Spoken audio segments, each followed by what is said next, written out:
G'day, mates. That's how my Australian friends say hello. And I say, welcome to Grundkurs Englisch. Heute beschäftigen wir uns mit der Gegenwart, aber nicht philosophisch, sondern in der Grammatik. Wir schauen uns das Present Simple und das Present Continuous genauer an. Und dann auch noch den Imperative.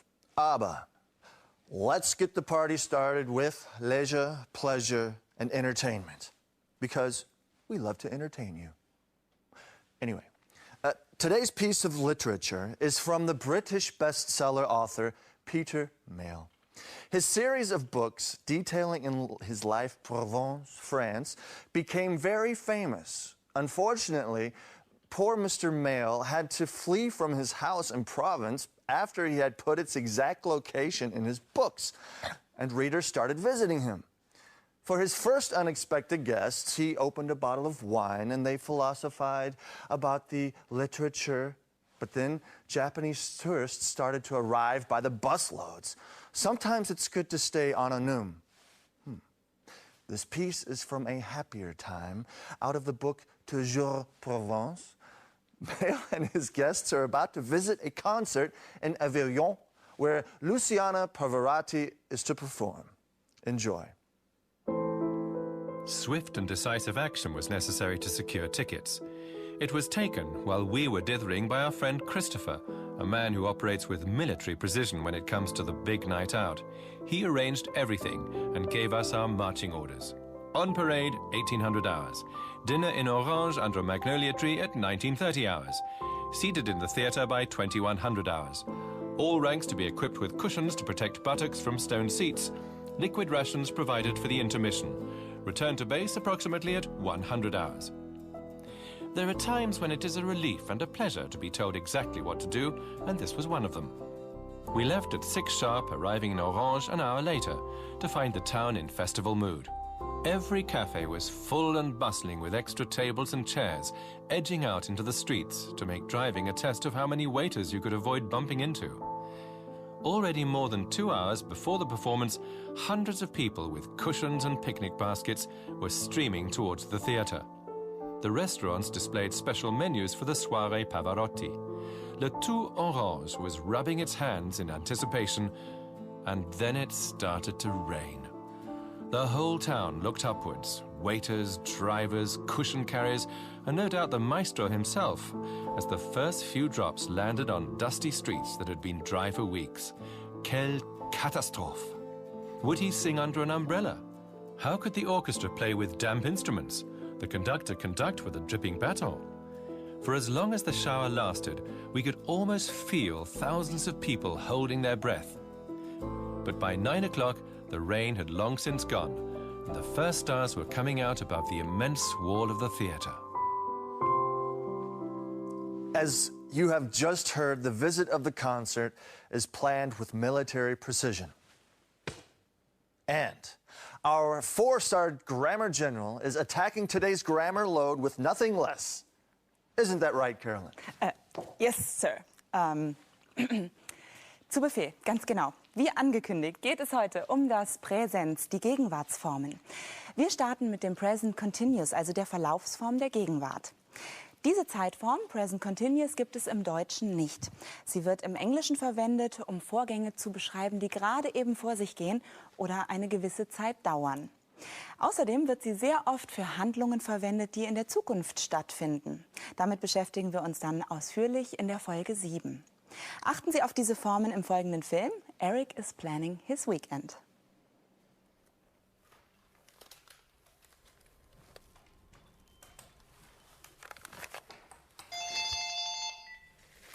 Fred speaking. Hey, Fred, this is Eric. Hi, Eric. Hey, do you have any idea what you want to do for the weekend? No, what's up? Well, do you want to go see the new Batman movie at the Sunday matinee?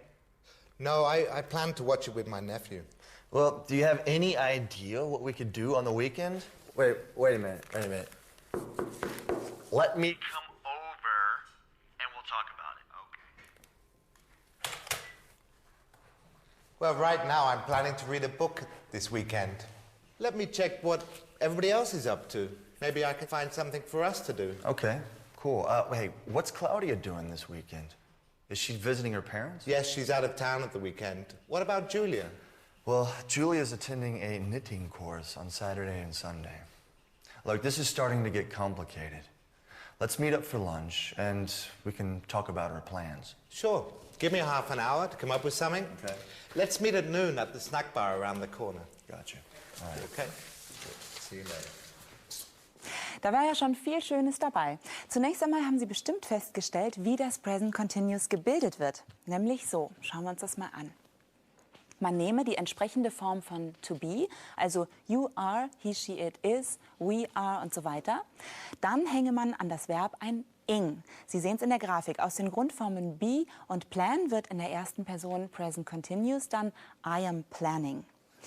Wir schauen uns noch ein paar Beispiele aus Erics Gespräch mit Fred an.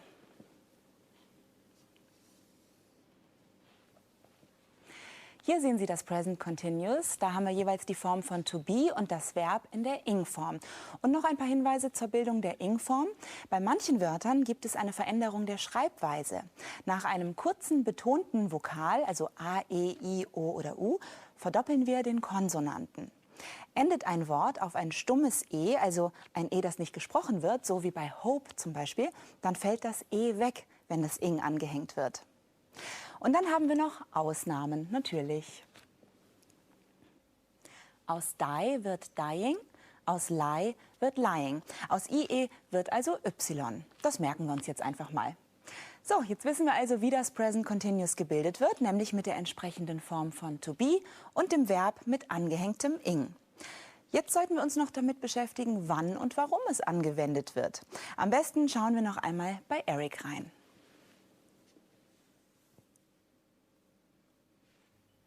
Well, I'm planning to read a book this weekend.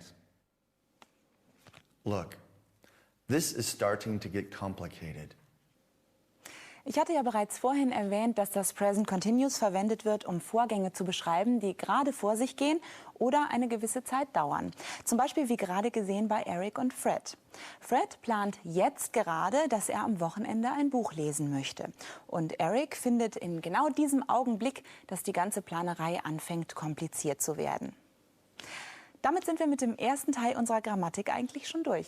Oh halt, da ist noch was. Bestimmte Verben haben kein Present Continuous. Das sind Verben, die einen Zustand ausdrücken, wie to want oder to possess. Und Verben der sinnlichen Wahrnehmung, die sozusagen ganz von selbst gehen, wie to see, to hear, to smell, to taste. Mehr dazu finden Sie dann im Begleitbuch. Eric, willst du eigentlich auch mal wieder was sagen? Wenn ich darf. Go ahead. Dankeschön. Okay. Fred and I have problems to get our entertainment schedule in order. Today's cowboy episode is also about the entertainment business.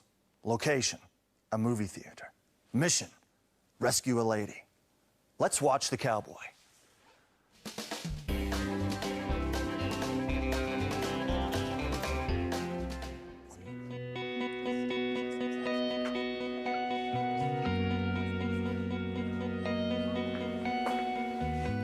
Hey, Julia. Oh, hey, Fred. What are you doing here? I thought you were supposed to be at your knitting course. Yes, I am. I'm on my lunch break now, and I want to buy cards for me and my friend Eve before they are sold out. You want to buy cards? Yeah. But what are you doing standing in the line here? They don't sell birthday cards or postcards. I think it's time to call a cowboy. Hello, cowboy. I have a problem communicating. Can you please come to the rescue?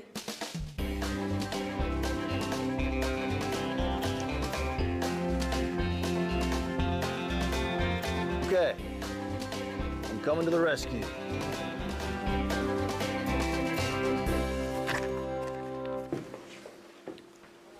What seems to be the problem, ma'am? Well, Cowboy, ich möchte Karten für die Stand-up-Comedy-Show kaufen. Aber Card ist wohl nicht das richtige Wort für diese Art von Karte. Richtig. You wanna buy a ticket. Das deutsche Wort Karte gibt's mehrere Bedeutungen. Deshalb gibt es auch verschiedene englische Wörter. Erstens, Eintrittskarte, Fahrkarte ist gleich Tickets. Gibt es noch Karten für die Vorstellung am Dienstag? You still got some tickets for the show on Tuesday? Zweitens, Spielkarte, Postkarte, ist gleich, card. Wollen wir Karten spielen? Shall we play a game of cards? Drittens, Speisekarte, ist gleich, Menü. Herr Ober, können wir bitte die Karte nochmal haben? Hey waiter, can I have the menu again, please?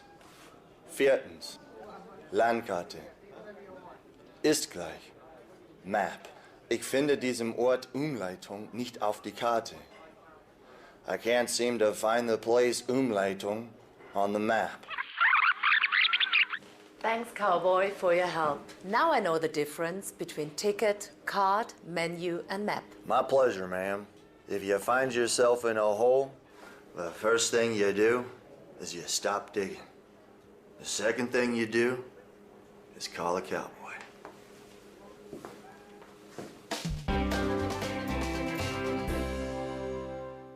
And now we are moving from the Wild West to the west of Great Britain.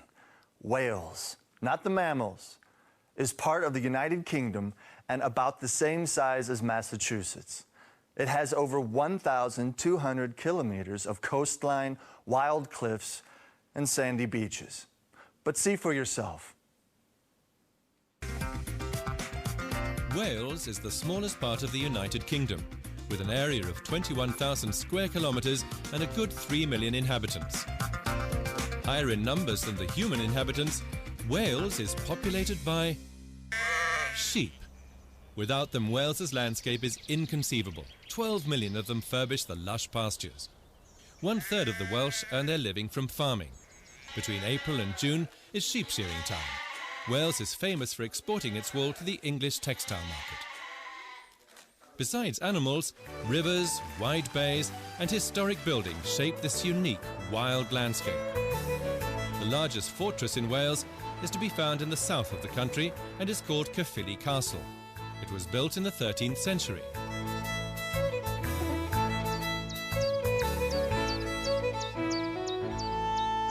The capital is also in South Wales, Cardiff. Earlier she was known as the cradle of the Industrial Revolution. That was in the time when steamships rather than sailing boats were underway.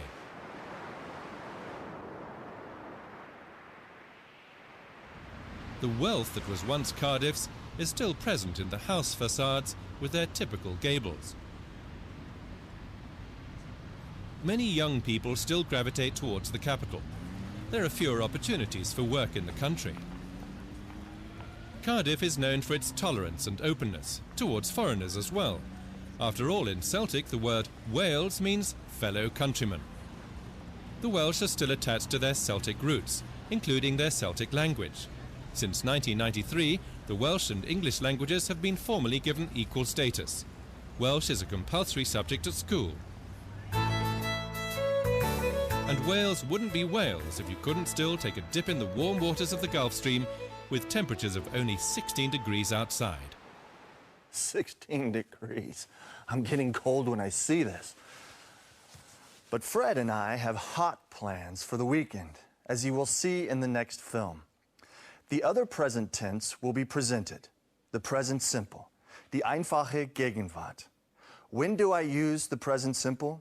With everything I do regularly and often. Or if I do many things one after the other, a chain of actions. And we use the present simple with actions that don't last long. Achten Sie bitte bei meinem Mittagessen mit Fred auf diese 3 Anwendungen.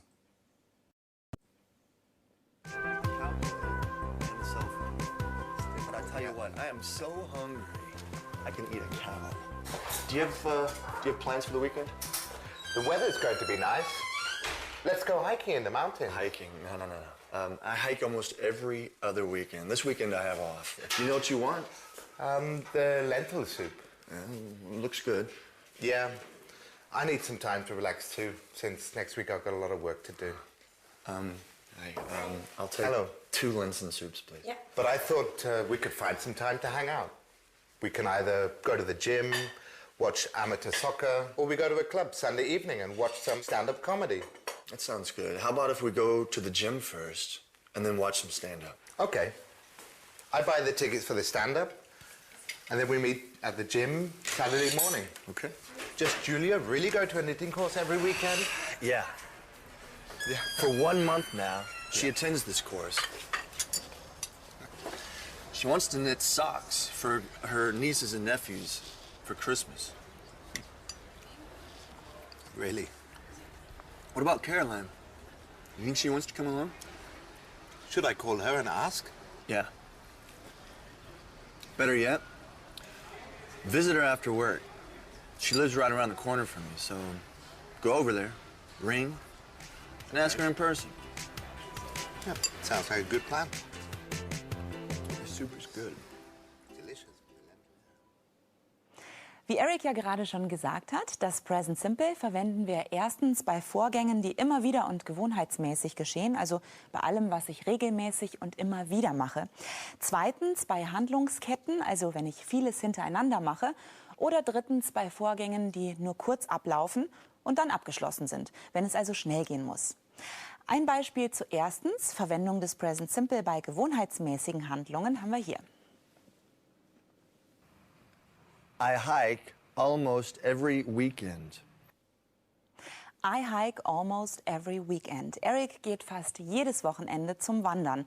Er macht das also oft, es ist eine Gewohnheit. Deshalb verwendet er hier das Present Simple. I hike, die einfache Gegenwart.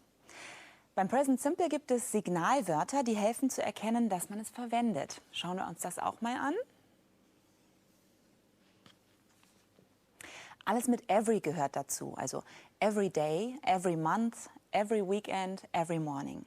Dann always und often, immer und oft, usually und normally, üblicherweise. Aber auch Wörter wie nie, never, selten, seldom oder sometimes, manchmal.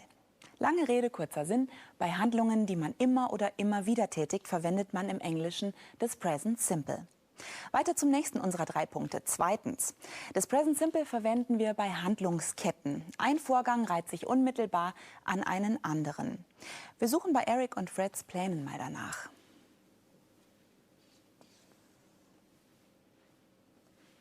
How about if we go to the gym first and then watch some stand-up? Sie sehen es hier. We go to the gym first and then watch. Erst Fitnessstudio, dann Stand-up-Comedy. Eine Handlung nach der anderen. Deshalb Present Simple. We go und we watch. Auch für die Handlungsketten gibt es einige Signalwörter.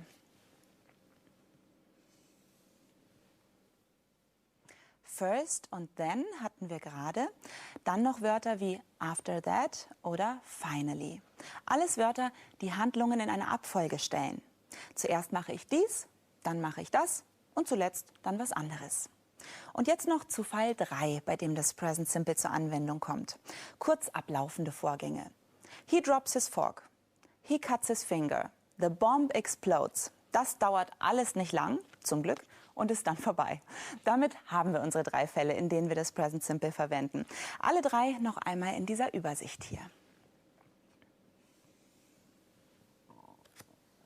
Present Simple verwenden wir bei Handlungen, die wir immer wieder und gewohnheitsmäßig machen. Bei Handlungsketten und bei sehr raschen Vorgängen. Nun ist das Thema Present Simple aber wirklich abgeschlossen. Und jetzt müssen Sie noch einmal Fred und Eric beim Essen ertragen, wo sie uns freundlicherweise die eine oder andere Imperativform präsentieren. Und ab. Call her. Better yet, visit her after work. She lives around the corner from you. Go over there, ring, and ask her in person. Eric fordert hier Fred höflich auf, sie anzurufen bzw. sie zu besuchen. Call her, better yet, visit her after work. Es handelt sich um eine Aufforderung. Der Imperativ, also die Befehlsform, entspricht der Infinitivform. Visit, walk, ring. Man bildet sie ohne to-do. Möchte man allerdings jemanden auffordern, etwas nicht zu tun, dann braucht man wieder die Umschreibung mit to-do, eben don't. Hier auf der nächsten Grafik sehen wir den Imperativ und seine Verneinung gemeinsam. Call her, don't call her. Visit her, don't visit her. Walk over there, don't walk over there. Damit ist der Grammatikteil für heute beendet. Ich verabschiede mich und benutze doch gleich mal den gerade gelernten Imperativ. Start your engine, Eric. Oh, sorry, I left my keys at home. Thank you for today's grammar explanations, and I will immediately use the imperative to ask our viewers politely to watch Mr. Holmes and Mr. Bogart tell us the differences between American and British English. Watch closely, and don't you dare leave the room. Stay seated. Hey, Reiner, I saw you move. Sit down.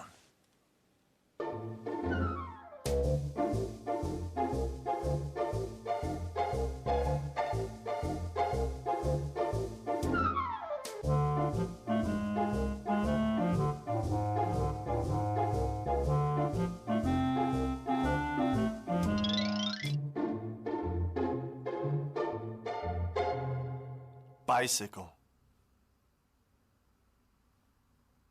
Push bike.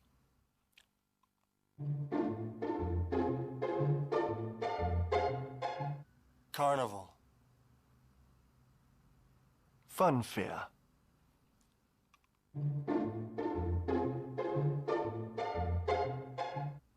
Legal holiday. Bank holiday.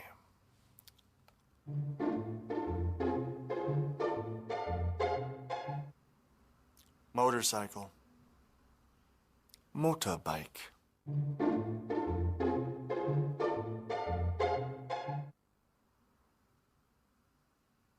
Go to the movies.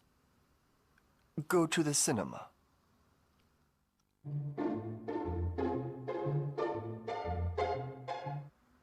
Movie theater.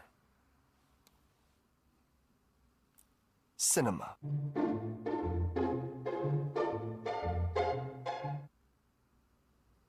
Vacation.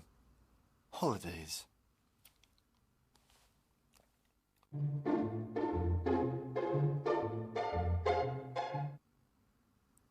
Trailer. Caravan.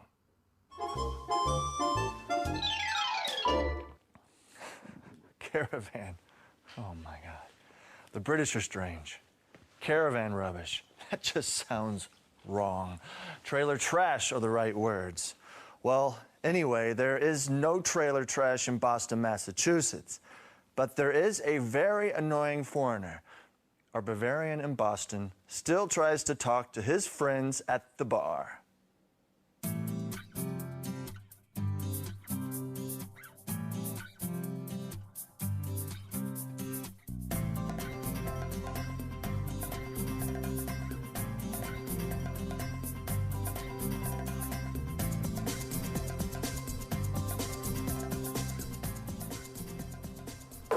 Thank you, man. If I have to walk home from work late at night, I'm sometimes wary of the people that walk on the same side of the street as me. You mean your schedule varies week to week because you work shift? What does that has to do with your walking home? She is wary of people, not very. Wary, wary heißt aufmerksam. Very, very heißt variieren. Be wary when someone varies their accent. I hope you have been following our program carefully, but you might still be interested in a summary of today's events in the language zone. You're talking in a different language, hoping everyone understands you. Beyond the language, there is another dimension. A dimension of articulation, a dimension of self-confidence, a dimension of knowledge. You are moving in a land of both listening and comprehension. You are now entering the language zone. Author Peter Mile opened the episode for us with details of his daily life and frustrations living in France. His book, Toujours Provence, focuses generally on being an outsider in France and how he and his wife become accustomed to the French way of life and the strange adventures and misunderstandings they have along the way. Mail makes us recognize that the next best thing to solving a problem is finding some humor in it. Eric, our adventurous American, made plans for the weekend with his friend Fred. By way of his determination, he and Fred decide to go to the gym and watch stand-up comedy. By listening to Eric and Fred, we saw how they both used the present simple and the present continuous. For example, I am planning to read a book this weekend. With Into the English World, we took a trip to the country of Wales. Our wise cowboy explained how the German word Karte has more than one English meaning in English: map, menu, card, and ticket. Once again, our two detectives, Humphrey Bogart and Sherlock Holmes, showed us how different the English and American can be with their own languages. If you want to take a vacation in your motorhome, you'd better do that in America, because you can only go on a holiday with your caravan in England. And our sorry little Bavarian is still acting as if he understands what really is going on. That's a wrap for today's show. Time to say goodbye, take care, and good... Reiner, I told you to sit down. Man. And I hope we will see you soon. Auf Wiedersehen.